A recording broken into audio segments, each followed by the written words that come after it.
Hello every one. ഇന്ന് December 3 world disability day, ലോക ഭിന്നശേഷി ദിനം. എനിക്കെപ്പോഴും ഈ ഡിസബിലിറ്റി സമൂഹത്തിൻ്റെ മൈൻഡ് സെറ്റിലാണെന്ന് തോന്നിയിട്ടുണ്ട് കേട്ടോ. ഈ മൈൻഡ് സെറ്റ് മാറ്റിയാൽ തന്നെ നമ്മൾക്ക് ഒരുപാട് ചേഞ്ചസ് നമ്മുടെ നാട്ടിൽ കൊണ്ടുവരാനായിട്ട് സാധിക്കും എന്നുള്ളതാണ്.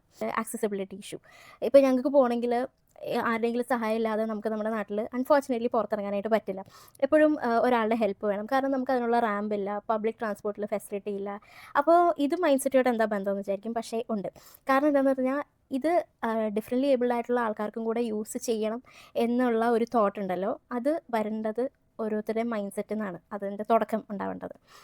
ചിലർ തിങ്ക് ചെയ്യുന്ന കാര്യം എന്ന് വെച്ച് കഴിഞ്ഞാൽ ആകെ കുറച്ച് പേരല്ലേ ഉള്ളൂ, അവരിപ്പോൾ വന്നാലും അവരൊന്ന് എടുത്ത് കയറ്റിയാൽ പോരെ, എന്തിനാണ് ഇത്രയും കാശ് മുടക്കിയ റാമ്പും ലിഫ്റ്റും ഒക്കെ അവർക്ക് വേണ്ടി ബിൽഡ് ചെയ്യുന്നത് എന്നുള്ളതാണ് ഒരു തോട്ട്. വേറെ ആൾക്കാരുടെ മൈൻഡ് സെറ്റ് എന്ന് പറഞ്ഞാൽ ഒരു സിമ്പത്തറ്റിക് മൈൻഡ് സെറ്റാണ്. അയ്യോ പാവം, അവർക്കൊന്നും ചെയ്യാൻ പറ്റില്ലല്ലോ എന്നുള്ളത്. ഈ രണ്ട് മൈൻഡ് സെറ്റും വളരെ ഡേഞ്ചറസ് ആയിട്ടുള്ള മൈൻഡ് സെറ്റാണ് ശരിക്കും പറഞ്ഞു കഴിഞ്ഞാൽ.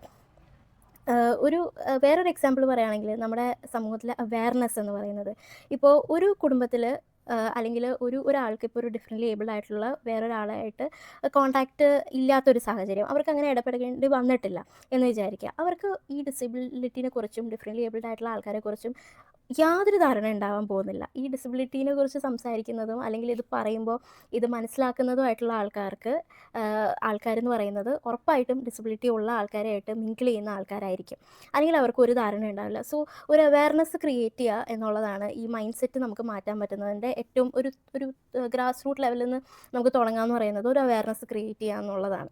കാരണം കുഞ്ഞു കുട്ടികളുടെ ഇടയിൽ തന്നെ നമ്മൾ കാണുവാണെങ്കിൽ നമ്മൾ കുട്ടികളുടെ അടുത്ത് പറഞ്ഞു കൊടുക്കൂലേ, പാരൻസ് എങ്ങനെയാണ് ബിഹേവ് ചെയ്യേണ്ടത്, വലിയവരുടെ അടുത്ത് എങ്ങനെയാണ് ബിഹേവ് ചെയ്യേണ്ടത്, ടീച്ചേഴ്സിൻ്റെ അടുത്ത് എങ്ങനെയാണ് ബിഹേവ് ചെയ്യേണ്ടത്. പക്ഷേ ഒരു ഡിസബിലിറ്റി ഉള്ള ഒരാൾ ആ കുട്ടി കാണുവാണെങ്കിൽ ഒരിക്കലും അതിന് അറിയില്ല എങ്ങനെയാണ് സംസാരിക്കേണ്ടത്, അല്ലെങ്കിൽ അവരാദ്യമായിട്ട് കാണുന്ന ഒരു കാഴ്ചയാണ്. അപ്പോൾ വിളിച്ച് കാണിച്ചു കൊടുക്കുക, ഒച്ചത്തിൽ വിളിച്ച് പറയുക എന്നൊക്കെ ഉള്ളതാണ്, അവർക്ക് അറിയില്ല. അപ്പോൾ ഇതൊക്കെ ശരിക്കും പറഞ്ഞു കഴിഞ്ഞാൽ പേരൻസാണ് ഇവർക്ക് അവെയർനെസ് കൊടുക്കേണ്ടത്. പക്ഷേ നമ്മുടെ വീട്ടിൽ അങ്ങനെ ഒരാളില്ലെങ്കിൽ, അല്ലെങ്കിൽ അവർക്ക് അറിയുന്ന ഒരു ഡിസബിലിറ്റി ഉള്ള ആരും ഇല്ല എന്ന് വിചാരിക്കുക, അവർക്ക് ഇത് പഠിപ്പിച്ചു കൊടുക്കേണ്ടത് ഒരു അത്യാവശ്യമാണെന്നോ അല്ലെങ്കിൽ ഇങ്ങനെ ആൾക്കാർ സമൂഹത്തിലുണ്ടെന്നുള്ളതൊക്കെ ഈ ഒരു ധാരണയൊക്കെ ആൾക്കാരുടെ മൈൻഡിൽ വരത്തേയില്ല എന്നുള്ളതാണ് സത്യാവസ്ഥ. ശരിക്കും ഒരു കറക്റ്റായിട്ടുള്ളൊരു മൈൻഡ് സെറ്റ് എന്ന് പറയുന്നത്, ഒരു ഈക്വൽ ഓപ്പർച്യൂണിറ്റി ഞങ്ങളെപ്പോലുള്ള ഡിസബിലിറ്റി ഉള്ള ആൾക്കാർക്ക് ഉണ്ടാക്കുക എന്ന് പറയുന്നത്, ഡോണ്ട് ട്രീറ്റ് ദം ഡിഫറെൻ്റ്ലി എന്നുള്ളതാണ്. ഞാൻ കണ്ടിരിക്കുന്ന ഏറ്റവും രസകരമായ ഒരു കാര്യം എന്ന് വെച്ച് കഴിഞ്ഞാൽ, ജോലി ഇപ്പോൾ ഒരു ഡിഫറെൻ്റ്ലി ഏബിൾഡ് ആയിട്ടുള്ള ഒരാൾക്ക് ജോലി കൊടുത്തു കഴിഞ്ഞാൽ നെക്സ്റ്റ് ഡേ അത് അവരൊരു പത്രത്തിൽ കൊടുക്കുക, അല്ലെങ്കിൽ അതൊരു ഫേസ്ബുക്കിലോ ഈ വാട്സപ്പിൽ ഇൻസ്റ്റാഗ്രാമിലൊക്കെ ഇട്ട് ഒരു വലിയൊരു പബ്ലിസിറ്റി കൊടുക്കുന്ന ഒരു കാര്യമാണ്. അതേസമയം ഒരു നോർമൽ ആയിട്ടുള്ള ഒരാൾക്ക് ജോലി കൊടുത്തു കഴിഞ്ഞാൽ അവരത് ഇടില്ല അല്ലേ. അപ്പോൾ ഇതെന്ന് പറഞ്ഞാൽ നമ്മുടെ കഴിവിനനുസരിച്ച് നമുക്ക് ജോലി തരിക എന്നുള്ളതാണ്. അല്ലാതെ ഇത് തരുന്നതൊരു വലിയ കാര്യമായിട്ടോ എന്താ പറയുക, ഒരു ഹെൽപ്പ് ചെയ്തതുപോലെ സമൂഹം കാണാതിരിക്കുക എന്നുള്ളതാണ്. ഒരു നോർമലൈസ് ചെയ്യുക എന്നുള്ളതാണ് ഏറ്റവും വലിയൊരു കാര്യം. ഈ ഒരു നോർമലൈസിങ് മൈൻഡ് സെറ്റാണ് ആദ്യം കൊണ്ടുവരേണ്ടത്. എന്നാൽ മാത്രമേ നമുക്കൊരു ഈക്വൽ ഓപ്പർച്യൂണിറ്റി നമുക്ക് എല്ലാവർക്കും ക്രിയേറ്റ് ചെയ്യാൻ പറ്റത്തുള്ളൂ. സോ ഇവിടെ വേറൊരു കാര്യം എന്ന് വെച്ച് കഴിഞ്ഞാൽ, ടാലൻ്റ് ആയിട്ടുള്ള ആൾക്കാർക്ക് ഇവിടെ ജോലിയും ലഭിക്കുന്നില്ല. ഇപ്പോൾ റിസർവേഷൻ എന്ന് പറയുന്നൊരു സംഭവമുണ്ട്.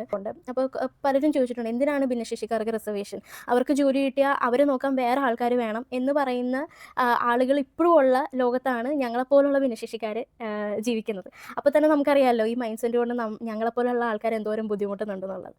സോ ഈ പറഞ്ഞ സംവരണം ഉണ്ടായിട്ട് പോലും നമ്മളെപ്പോലെയുള്ള അത്യാവശ്യം ടാലൻറ്റഡ് ആയിട്ടുള്ള എത്രയോ ഭിന്നശേഷിക്കാർ ഇപ്പോഴും വീട്ടിലിരിക്കുന്നുണ്ട്. അപ്പോൾ എനിക്ക് തോന്നുന്നു ഈ സംവരണം എന്നൊക്കെ പറയുന്നത് ആദ്യം മൈൻഡ് സെറ്റിലാണ് വരേണ്ടത്. ടാലൻറ്റഡ് ആണെങ്കിൽ നിങ്ങൾ ജോലി കൊടുക്കൂ, ഡിസബിലിറ്റി നോക്കേണ്ട കാര്യമില്ല. ഡിസബിലിറ്റി അവർക്ക് ചെയ്യാൻ എന്ന് കോൺഫിഡൻസ് ഉള്ളവർ മാത്രമാണ് ഒരു ജോബിന് അപ്ലൈ ചെയ്യുന്നത്. അപ്പോൾ അതിന് നിങ്ങൾ ജോലി കൊടുക്കും. ഇതൊക്കെ ഒരു നോർമലൈസിങ് ആയിട്ടുള്ള ഒരു മൈൻഡ് സെറ്റ് കൊണ്ടുവരിക എന്നുള്ളതാണ്. പാർക്കിംഗ് റിസർവേഷൻ, അവിടെ കൊണ്ടുപോയി നോർമലായിട്ടുള്ള ആൾക്കാർ പാർക്ക് ചെയ്യാതിരിക്കുക. ഈ നോർമലൈസിംഗ് എന്ന് പറയുന്നത് ഈ ഡിസബിലിറ്റി ഉള്ള ആൾക്കാരുടെ ഇൻക്ലൂസീവ്നെസ്സും കൂടെ ഉൾപ്പെടുത്തിക്കൊണ്ടാണ് ഞാൻ സംസാരിക്കുന്നത്. അതായത് വേറെ കൺട്രീസിലൊക്കെ ഒരു ഫെസിലിറ്റീസ് അറേഞ്ച് ചെയ്ത് വെച്ചിരിക്കുന്നത് കാണുമ്പോൾ നമുക്ക് ശരിക്കും പറഞ്ഞാൽ വിഷമം തോന്നും. നമ്മുടെ നാട്ടിലിതൊന്നും ഇല്ലല്ലോ എന്നാലോചിക്കുമ്പോൾ. അവിടെയും ഡിസബിലിറ്റി പോപ്പുലേഷനൊക്കെ വളരെ കുറവാണ്. പക്ഷെ എന്നാൽ പോലും അവർ ആ പോപ്പുലേഷനെയും കൂടെ കൺസിഡർ ചെയ്തിട്ടാണ് ഓരോ ബിൽഡിങ്ങും ഓരോ ഇൻഫ്രാസ്ട്രക്ചർ ഫെസിലിറ്റീസൊക്കെ പ്രൊവൈഡ് ചെയ്യുന്നത്.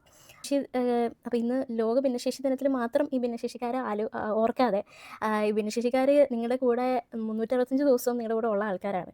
ഇന്ന് ഈ ഭിന്നശേഷി ദിനത്തിൽ നമ്മളെക്കുറിച്ച് പറയുന്നത് വളരെ മോട്ടിവേറ്റിംഗ് ആണ്, ഇൻസ്പയറിംഗ് ആയിട്ടുള്ള വ്യക്തികളാണെന്നൊക്കെയാണ്. അതിനൊക്കെ നമുക്ക് സന്തോഷമുള്ളൂ. പക്ഷേ നമ്മളുടെ ലൈഫിൽ ഒബ്സ്റ്റക്കിൾസ് ഒരുപാടുണ്ട്. നമ്മൾ ജനിച്ച രീതിയിൽ നമ്മൾക്ക് ഒരുപാട് ഒബ്സ്റ്റക്കിൾസ്, പക്ഷേ അതൊക്കെ നമുക്ക് മറികടക്കാൻ പറ്റും. പക്ഷേ ഏറ്റവും കൂടുതൽ നമുക്ക് ഒബ്സ്റ്റക്കിൾസ് തരുന്നത് നമ്മുടെ സൊസൈറ്റിയും നമ്മുടെ ഇൻഫ്രാസ്ട്രക്ചറും ഒക്കെ തന്നെയാണ്. എവിടെയെങ്കിലും പോകണമെങ്കിൽ അതൊരു നമുക്കൊരു ചാലഞ്ചാണ്. നമുക്ക് എന്തെങ്കിലും ചെയ്യണമെങ്കിൽ ഒരു ചാലഞ്ചാണ്. നമ്മൾക്ക് ഡിസേർവ് ചെയ്യുന്ന ജോലി നമ്മൾക്ക് കിട്ടാനായിട്ട് നമ്മൾ ഫൈറ്റ് ചെയ്യണം. ഡിസേർവ് ചെയ്യുന്ന അഡ്മിഷൻസ് കിട്ടാൻ നമ്മൾ ഫൈറ്റ് ചെയ്യണം. അപ്പോൾ ഇതൊക്കെ നമുക്ക് എപ്പോഴും ഫുൾ ടൈം ഫൈറ്റ് ചെയ്തുകൊണ്ടിരിക്കാൻ ആഗ്രഹം ഉണ്ടായിട്ടൊന്നുമല്ല. പക്ഷേ നമുക്കത് നമ്മൾക്ക് അർഹിച്ചത് നമുക്ക് തരാത്തപ്പോൾ definitely will have to fight. അപ്പോൾ ഇതൊക്കെ മാറ്റം വരേണ്ടത് ആൾക്കാരുടെ ചിന്താഗതിയിൽ നിന്ന് തന്നെയാണ് എന്നാണ് എനിക്ക് തോന്നുന്നത്. മൈൻഡ് സെറ്റ് മാറുമ്പോൾ ഇവിടെ ഓരോ ഓപ്പർച്യൂണിറ്റീസ് ഉണ്ടാകും.